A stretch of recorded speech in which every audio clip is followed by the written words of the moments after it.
Leave her alone, Dad. She's got nothing to do with this. The old man just laughed, a dry, rasping sound that made my skin crawl. 25 years, and he still thought money could buy him anything, even silence. I watched from the shadows, clutching the worn photograph of my mother, Lillian. They had no idea who I was, or why I was really there, listening to the cruel bargaining in the alley. He thought he was threatening some random waitress, a pawn. Oh, he'd learn. He would all learn. Underneath the fear, a flicker of something unexpected. Compassion. I almost felt sorry for him. Almost.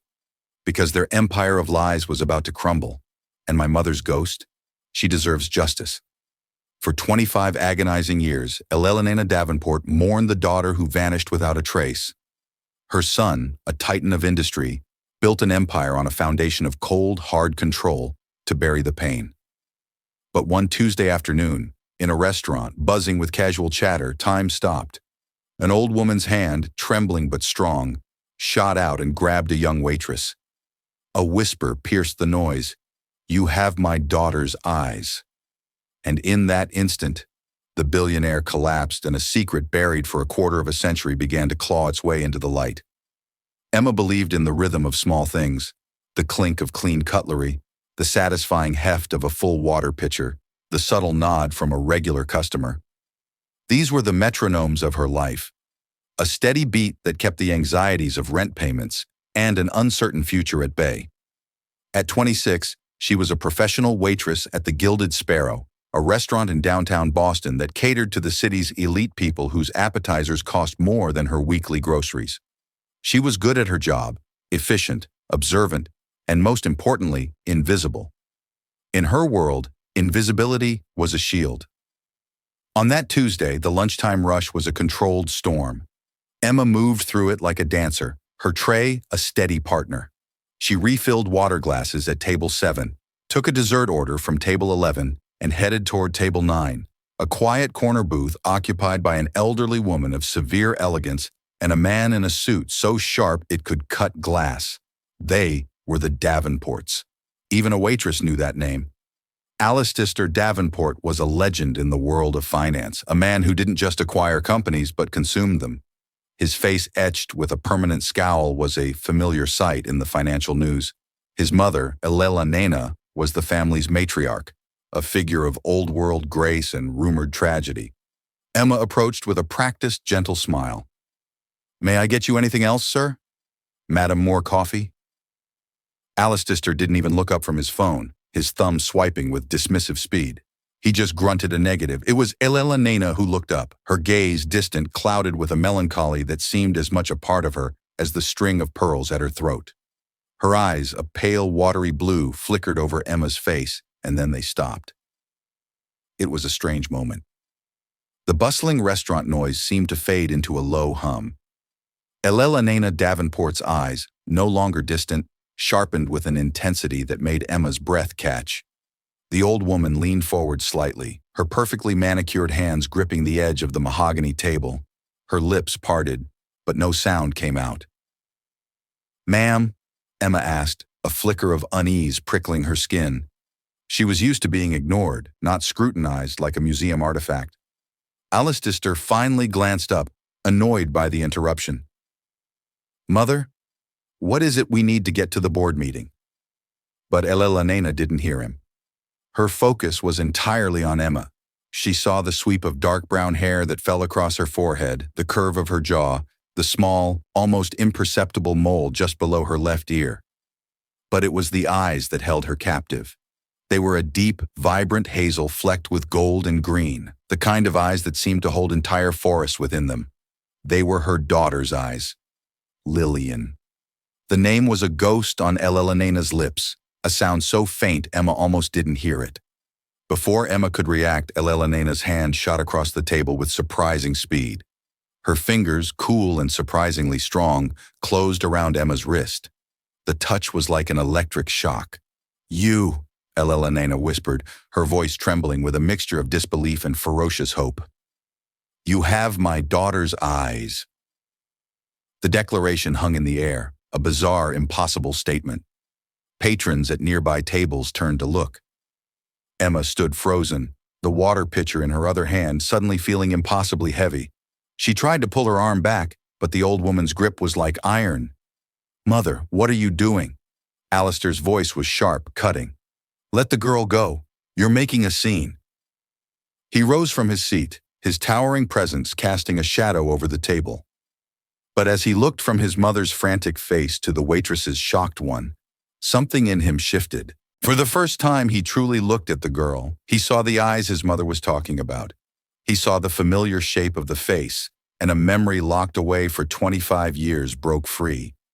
A memory of his sister Lillian laughing in the garden, her hazel eyes sparkling with a rebellion he could never understand. The blood drained from his face. The carefully constructed walls he had built around his heart for a quarter of a century began to crumble. The past wasn't dead. It was standing right in front of him wearing a waitress's uniform. "Lillian?" He echoed his mother's whisper, but his was filled with a different emotion. Not hope, but a deep, cavernous guilt. His breath hitched. His hand went to his chest, clutching at the expensive fabric of his suit. The room began to spin, the edges of his vision blurring, the sounds of the restaurant distorted into a meaningless roar. The last thing he saw was Emma's face, a mirror of his lost sister, her eyes wide with fear and confusion. Then with a choked gasp, Alistair Davenport, the unbreakable titan of finance, collapsed. He crumpled UR to the floor, a marionette with its strings cut, sending fine china and crystals scattering across the polished wood. The restaurant erupted into chaos. Elena screamed, and Emma Vance stood motionless, her wrist still in the old woman's grip. Her simple rhythmic life shattered into a million unrecognizable pieces. The shriek from Elena Davenport pierced through the cacophony of gasps and scraping chairs. Paramedics summoned by the quick-thinking restaurant manager swarmed the scene, their movements urgent and professional. They worked on a listister shouting medical jargon that was as foreign to Emma as the idea that her eyes could fell a billionaire. She was finally released from Elena's grasp, stumbling back against an adjacent table, her mind a maelstrom of confusion. Someone, a man in a dark suit who seemed to appear from nowhere, guided Elena away. He spoke in low, soothing tones, but the old woman's gaze remained fixed on Emma, a burning, desperate sir that followed her even as she was escorted out. Emma was left standing amidst the wreckage, feeling the weight of 100 pairs of eyes on her. She was no longer invisible. She was the epicenter of a disaster she couldn't comprehend. The police arrived, then a man who introduced himself as Marcus Thorne, chief counsel for Davenport Industries. He was the same man who had led Eleanor away. He had calm gray eyes that seemed to see everything and a mouth that looked like it had never learned to smile. He asked her questions in a clipped, professional tone. Name, age, how long had she worked here? Did she know the Davenports? "No, sir," she mumbled, her voice barely audible. I just served them coffee." He took her details, handed her a crisp business card, and told her not to speak to the press. "We will be in touch," he said. It wasn't a request. It was a statement of fact. Emma was sent home. The walk to her small apartment, usually a time for decompression, was a blur. She shared the cramped two-bedroom space with her best friend, Sophia Rossi, a vibrant art student who paid her share of the rent by painting portraits. Sophia found her sitting on their lumpy sofa, staring blankly at the wall. "Elle, what happened?" The manager called, said there was an incident, and you got the rest of the day off. "You look like you've seen a ghost." Emma recounted the story, her words tumbling out in a disjointed stream. The elegant old woman, the cold billionaire, the grip on her wrist, the impossible words, the collapse. Sophia listened, her usual boisterous energy, subdued by concern. "Whoa, you have my daughter's eyes. That's some straight out of a movie stuff. Are you okay?" That must have been terrifying. "It was surreal," Emma said, rubbing her wrist. "The way she looked at me, Sophia. It wasn't just a compliment. It was like she was looking through me at someone else. And the son, he looked at me and just broke." The next 24 hours were a tense limbo. Emma's phone buzzed with calls from her manager, who was being hounded by reporters. The story, though suppressed by the Davenport PR machine, was leaking out in whispers. Billionaire Alistair Davenport suffers massive coronary event at the Gilded Sparrow. Mysterious waitress involved. The call from Marcus Thorne came the following afternoon, He requested a meeting not at his office, but at a discreet suite in the Four Seasons Hotel. The implication was clear. This was not a matter for public record. Against Sophia's better judgment, it feels like you're walking into a spider's web. Emma went. She wore her nicest blouse and tried to project a confidence she didn't feel. The suite was breathtaking with panoramic views of the city she could normally only see from the ground up. Elena Davenport was seated on a plush velvet sofa, looking smaller and more fragile than she had in the restaurant.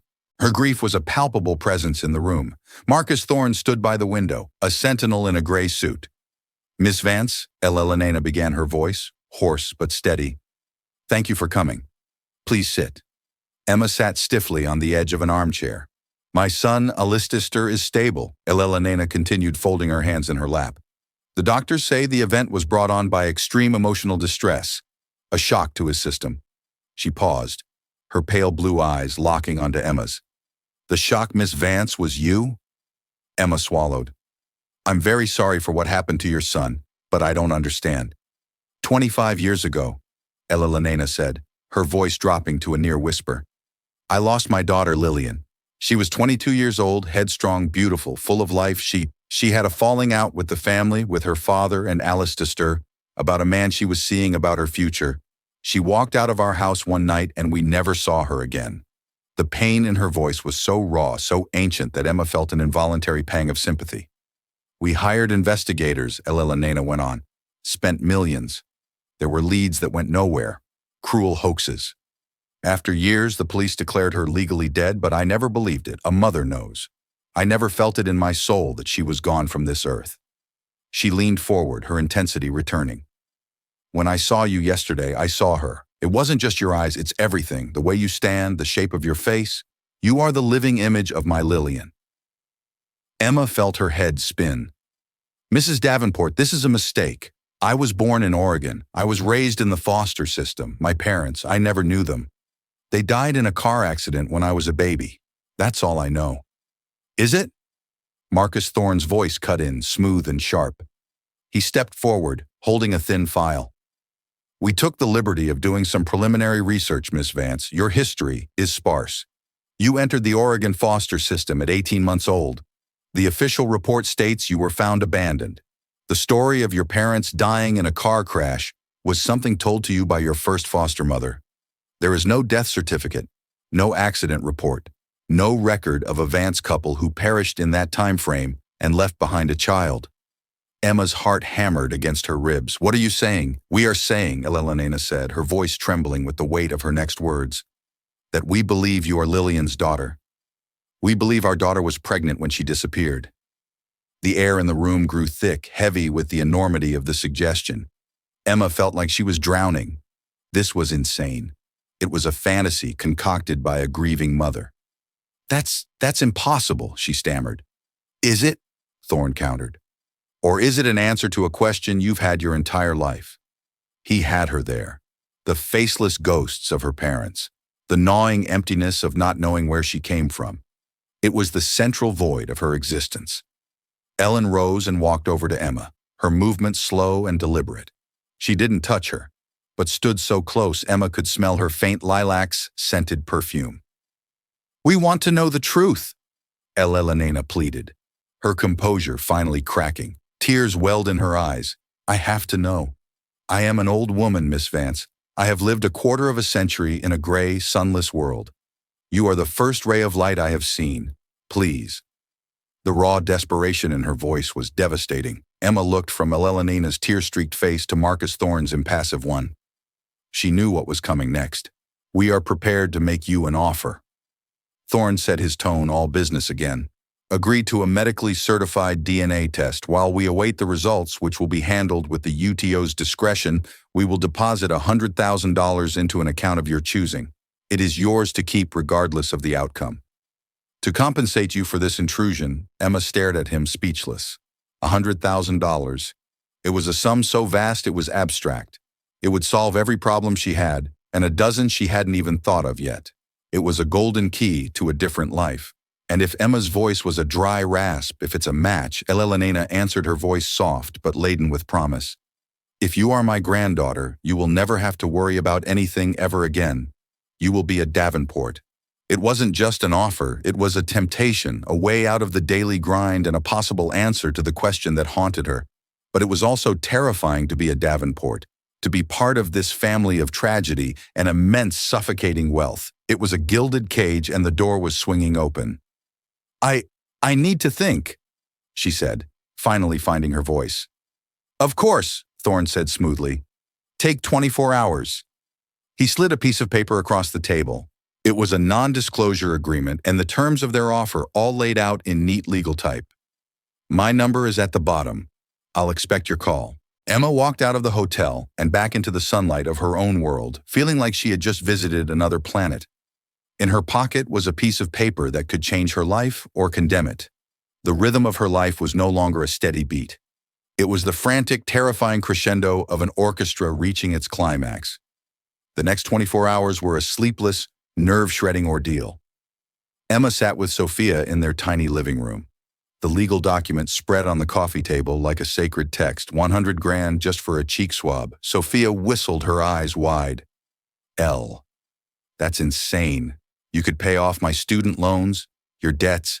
We could get a new apartment. You could quit that stupid job. It's not about the money. Soft, Emma said, tracing the embossed letterhead of Davenport Industries. Not really. It's, what if they're right? What does that even mean? My whole life, everything I thought I knew about myself would be a lie. Or, Sophia countered gently, it would be the truth. The real truth. You've always felt like a puzzle with a missing piece. Maybe this is it. The allure of that missing piece was undeniable. The next day, with a trembling hand, Emma called Marcus Thorne and agreed. The process was swift and sterile. A doctor with kind eyes and discreet manners met them at a private clinic. He took a swab from inside Emma's cheek and another from a willing, hopeful Elena. Alistair, still recovering in a private wing of Massachusetts General Hospital, had his sample provided by the hospital. The samples were sealed, labeled with anonymous codes, and sent to a top-tier genetics lab. The results would take a week. During that week, Emma's life was suspended in a strange, surreal bubble. The Davenports, true to their word, deposited the money. Seeing the number in her bank account felt like a typo. It didn't feel real. At their insistence conveyed through Thor, she took a leave of absence from the Gilded Sparrow. They didn't want her facing any more public scrutiny. Elena requested to see her again, not in a sterile hotel suite, but at the Davenport estate in Brooklyn, a sprawling mansion that looked more like a museum than a home. Emma, feeling like an imposter in her best dress, agreed. She found Elena in a sunlit conservatory filled with orchids of every imaginable color. The old woman was weaker now, leaning on a silver-handled cane, but her eyes were bright with a nervous energy. I wanted you to see this, Elena said, gesturing for Emma to follow her into a grand wood-paneled library. The walls were lined with books, but one wall was dedicated to family portraits. In the center was a large oil painting of a young woman. Emma gasped. It was like looking into a distorted mirror. The woman in the portrait had the same dark hair, the same jawline, the same mole beneath her left ear, but her expression was one of fiery defiance, a stark contrast to Emma's quiet composure. And her eyes, they were the same hazel eyes, but they blazed with a fierce, untamable spirit. That's my Lillian, Elena said softly, her hand hovering near the canvas as if she could feel her daughter's warmth. She was painted that the summer she turned 21. She hated sitting for it, said it was a stuffy tradition for stuffy people. Over the next few hours, Elena painted her own portrait of Lillian with words. She wasn't just a ghost or a name. She became a person. Lillian was brilliant, passionate, and rebellious. She clashed terribly with her father, a stern patriarch who had since passed away, and with her older brother, Alistair. Alistair always followed the path, Elena explained, a sad smile on her face. Harvard Wharton then into the family business. He understood rules, structure, legacy. Lillian. She wanted to smash the structure. She volunteered at shelters, protested corporate greed, sometimes her own family's, and fell in love with a man we considered unsuitable. Who was he? Emma asked, captivated. His name was James. He was an artist, a musician. He had a brilliant mind and a beautiful soul, but not a penny to his name. My husband forbade her from seeing him. Alistair told her she was throwing her life away. The arguments were terrible. The last time I saw her, she had a terrible fight with a Listister. He called James a parasite. She said she'd rather live in a gutter with him than in this palace with them. Elena's voice broke.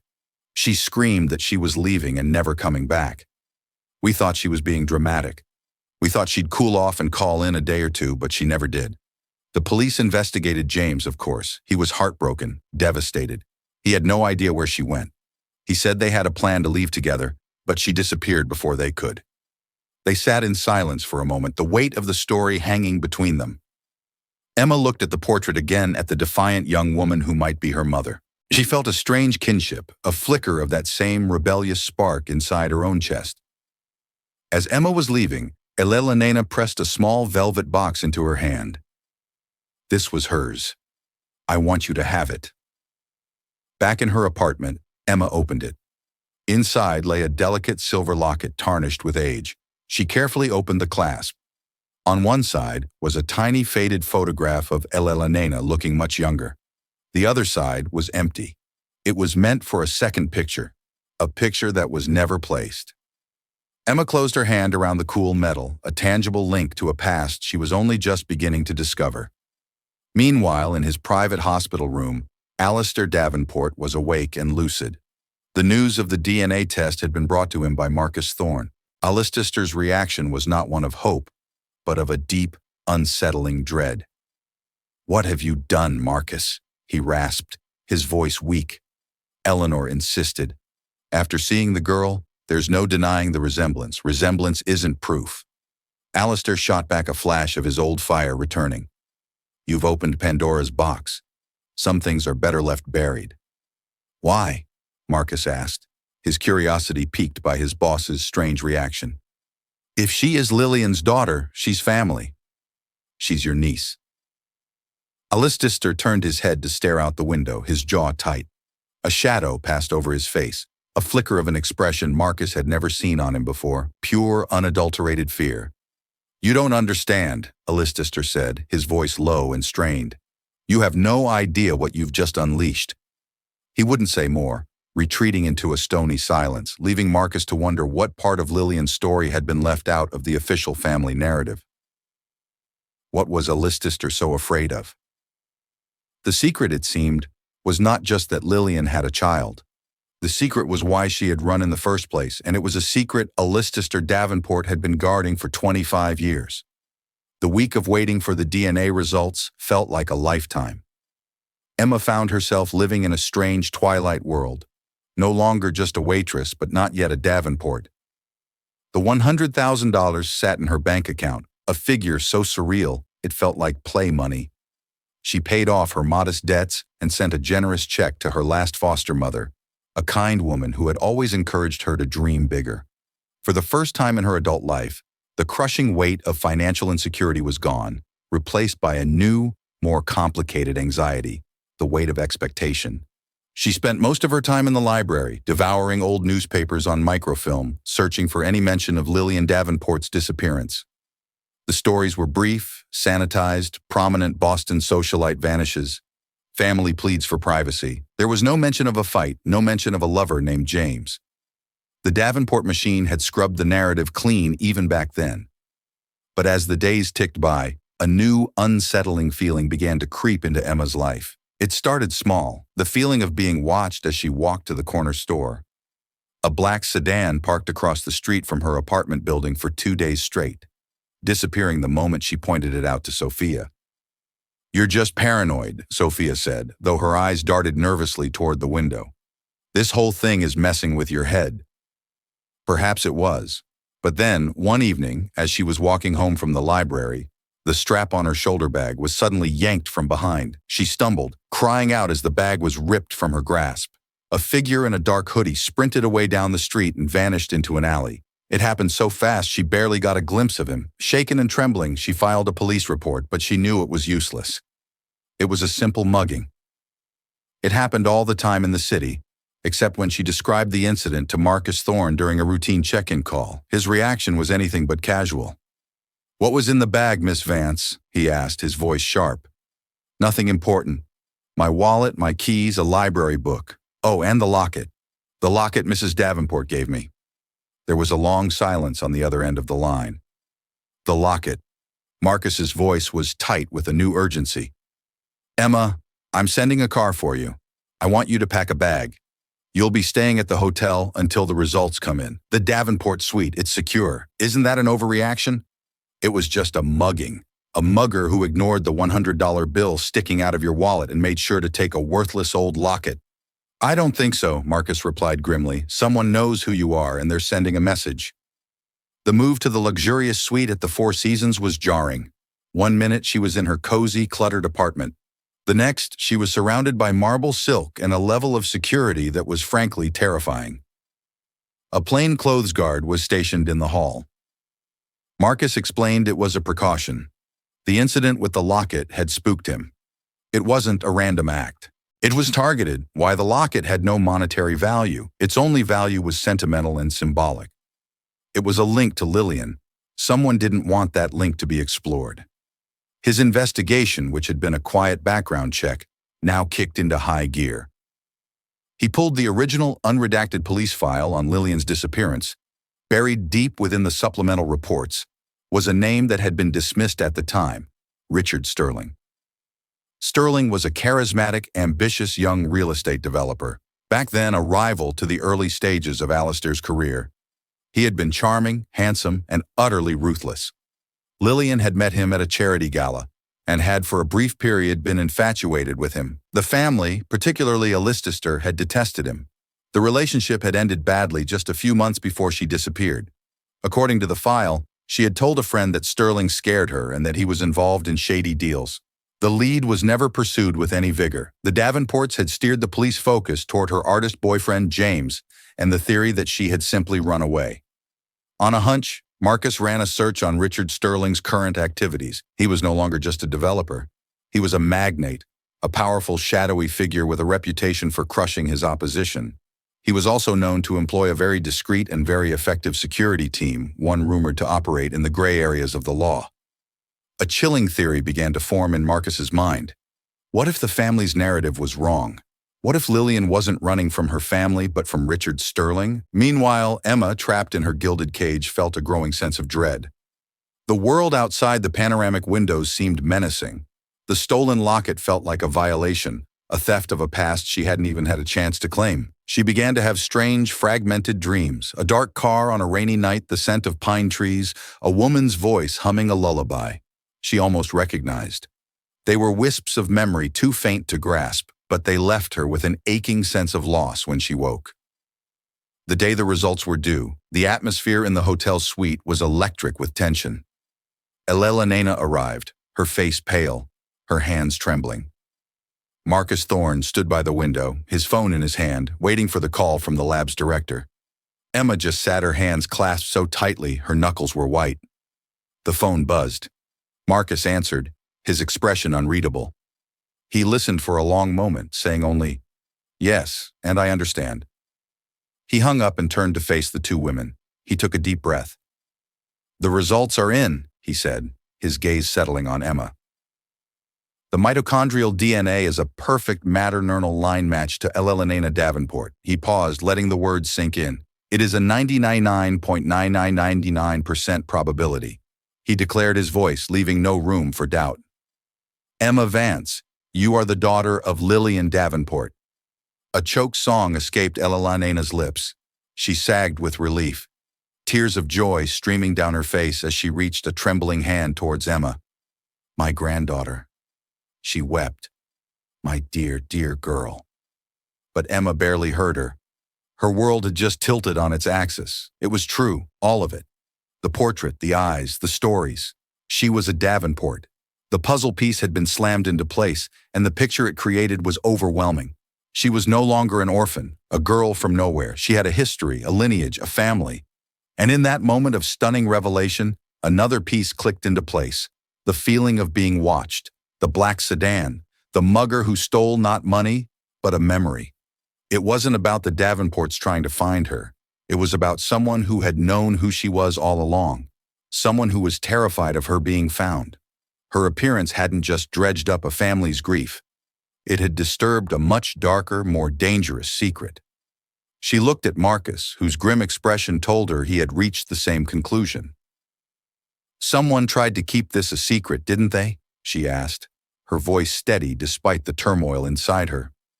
"Who are they, and what are they so afraid of?" The joy of discovery was instantly tempered by the cold chill of fear. Finding her family, it seemed, was only the beginning of the story. The real danger lay in uncovering why she was lost in the first place.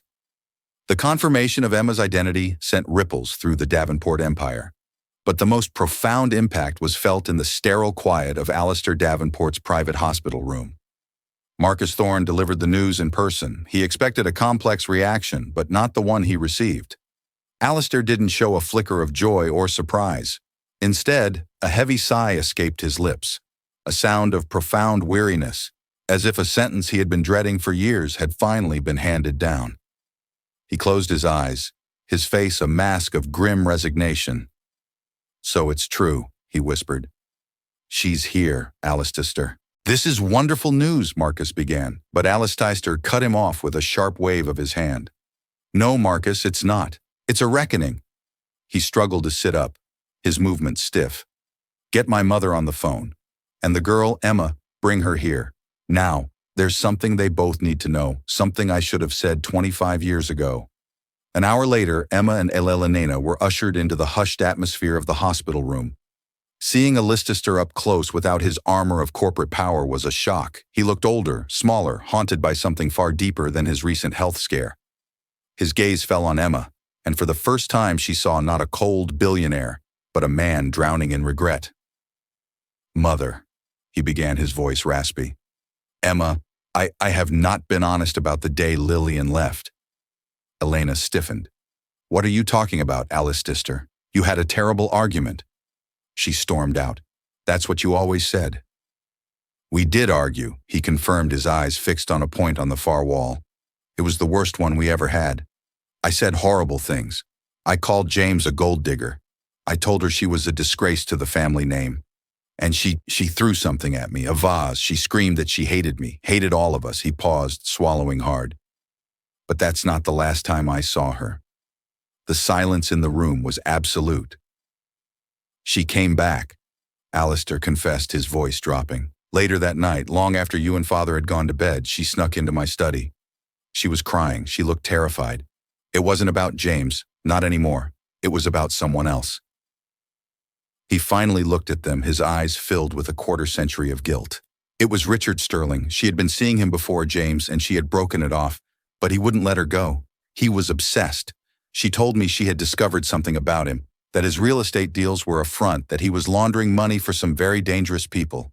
She said she had proof, a ledger she had copied from his office. Emma's blood ran cold. The name, Richard Sterling. The man Marcus was investigating. She said Sterling knew she had it. Alistair continued, his voice trembling. He had threatened her. He told her if she went to the police, she would disappear. She was petrified. She didn't know what to do. She was afraid to tell Father, afraid of what Sterling might do to James or to us. So she came to you. Elena breathed, her hand flying to her mouth.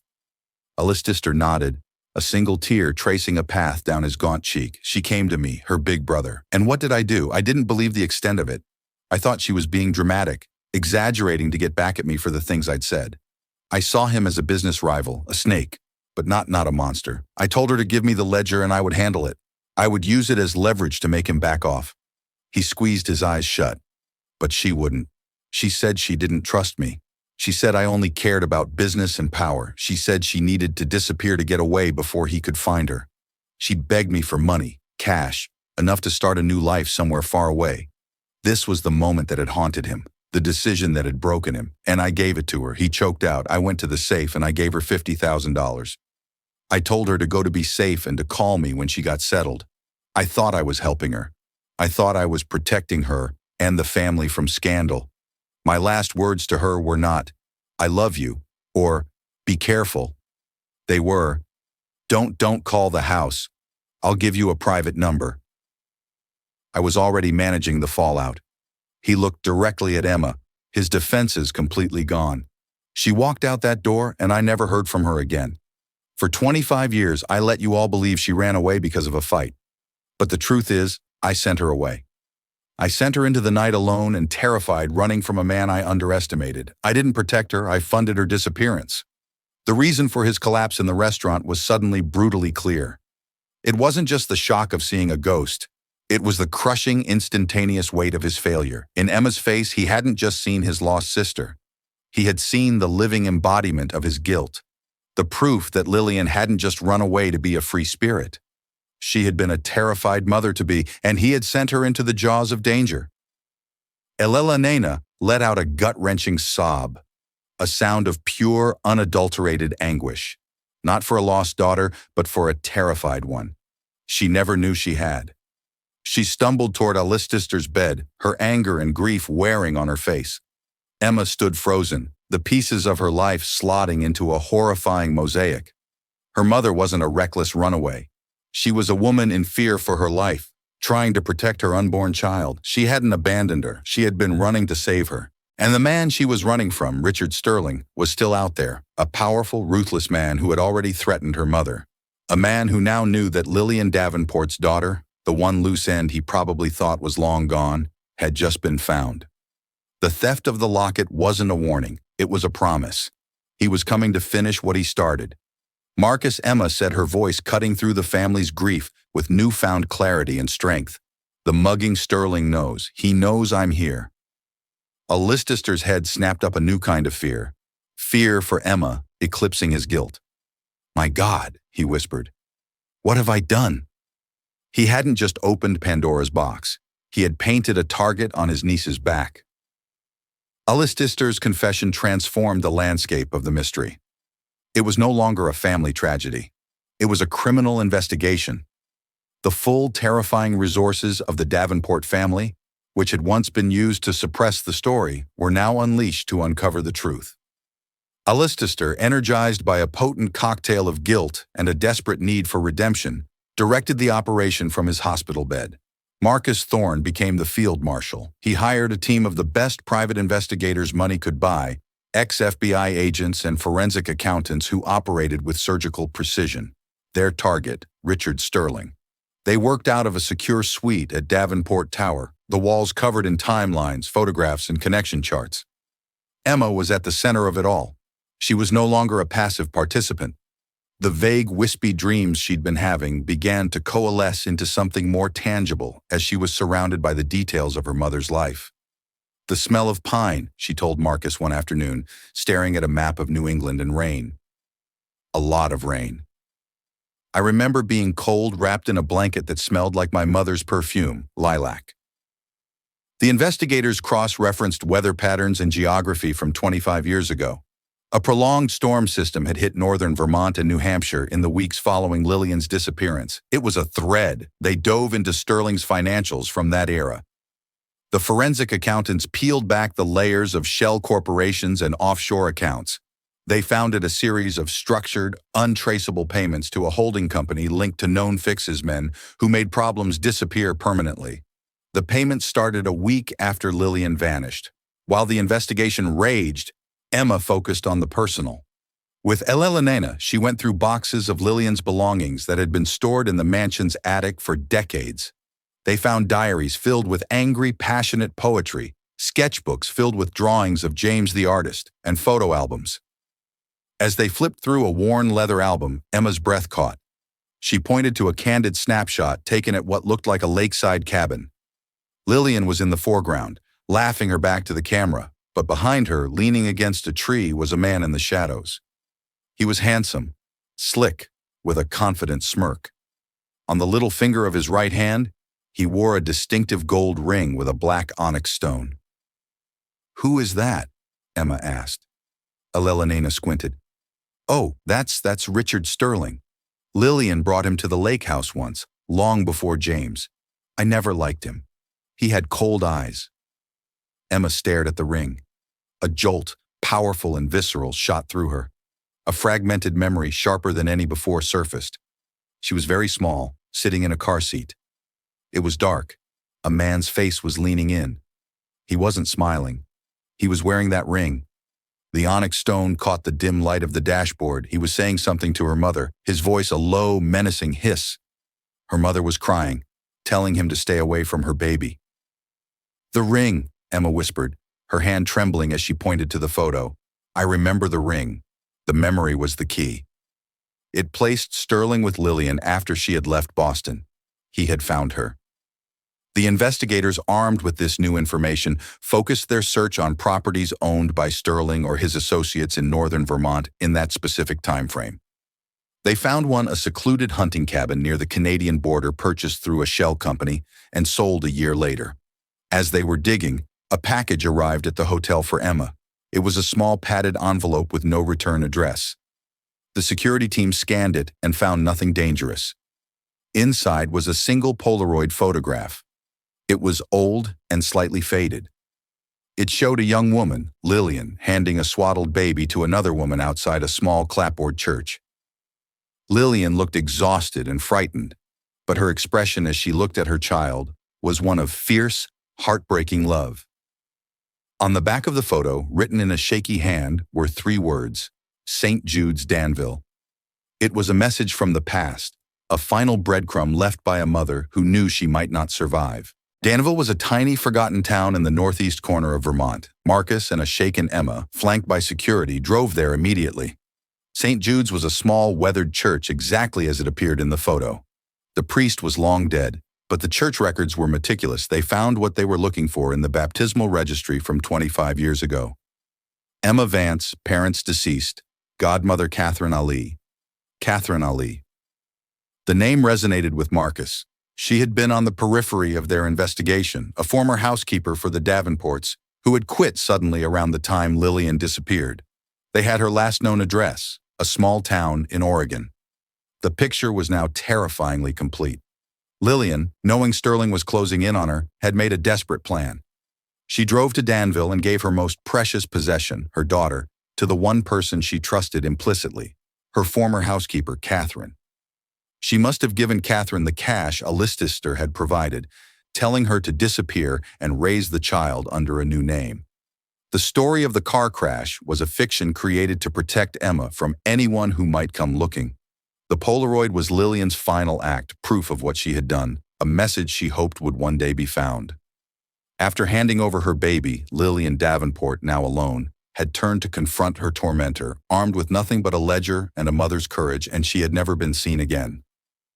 The investigators searching the property records of the hunting cabin found their final grim piece of evidence. The cabin had been raised in a fire a few months after Lillian's disappearance. The official cause was listed as an electrical fault, but one of the ex-FBI agents on Marcus's team found an old forgotten witness statement from a local hunter who reported seeing a dark sedan with Massachusetts plates leaving the property at high speed on the night of the fire. There was no longer any doubt. Richard Sterling hadn't just threatened Lillian. He had hunted her down, and he had silenced her. Just as Marcus was relaying this information over the phone to a horrified Alistar, his lead investigator burst into the room. "We have a problem," he said, his face grim. "Sterling just landed his private jet at a small airfield 20 miles from Boston. He's off the grid. And our surveillance on Emma's old apartment, the unit across the hall, was just rented 2 days ago under a false name. The tenant fits the description of one of Sterling's top security men. He hasn't been targeting Emma. He's been waiting for her to go home." Emma, overhearing this, felt a paralyzing fear. Sophia. Sophia was still there. Sterling, unable to get to Emma in her fortress, was going to use her friend as bait. The drive back to Boston was a blur of dread. The investigators' discovery was terrifyingly clear. Richard Sterling knew who Emma was, and he was using her friend Sophia as bait. He had a man in the apartment across the hall waiting for Emma to walk into his trap. Dismissing Marcus's vehement protests, Emma insisted on being the one to walk in. She would wear a wire. It was an incredible risk, but it was the only way to ensure Sophia's safety. This was her fight. It had been her fight since the day she was born. Taking a steadying breath, she entered the apartment. The scene was chillingly quiet. Sophia sat on the sofa, her face pale with terror. Behind her stood Richard Sterling, impeccably dressed, a predatory smile on his face. On his finger, the gold and onyx ring gleamed. "Emma," he purred, "I'm so glad you could join us. The resemblance to your mother is truly uncanny." Let her go, Emma demanded, her voice cold. Sterling sneered his arrogance, overriding his caution. Your mother was foolish.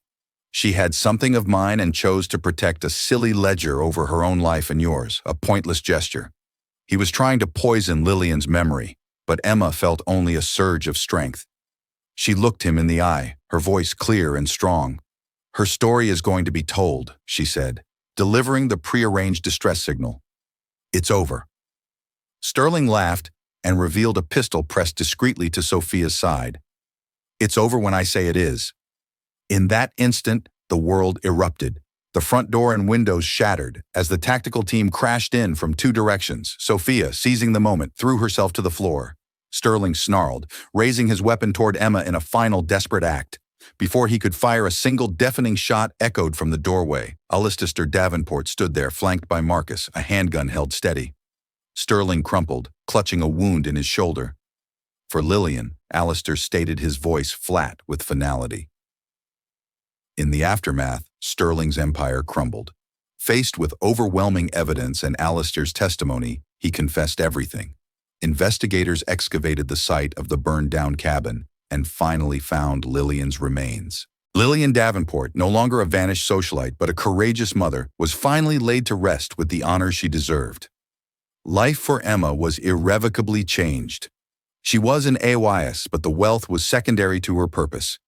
She established the Lillian Davenport Foundation, a charity dedicated to helping women and children in crisis. The Davenport family was not magically healed, but it was whole. Alistair found redemption in his work for the foundation, and Elena found peace in the presence of her granddaughter. Emma, finally understanding her past, was no longer a ghost of her mother, but the living legacy of her courage. She was home. This incredible story shows us that the past is never truly gone. It lives on in the secrets we keep in the faces of strangers and in the undeniable pull of family. Emma's journey from a humble waitress to the heir of a powerful legacy is a testament to the fact that our identity is so much more than our circumstances. It's a story of a mother's ultimate sacrifice, a family's painful reckoning with the truth, and the discovery that finding where you come from can finally show you where you're meant to go. If this story of fate, secrets, and the unbreakable bond of family touched your heart, please let us know in the comments below. What part of the story shocked you the most? Your engagement helps our channel grow and bring more stories like this to light. Don't forget to hit that like button. Share this video with someone who loves a story of profound mystery and emotion. And most importantly, subscribe to our channel and ring that notification bell so you never miss our next incredible real-life drama. Thank you for listening.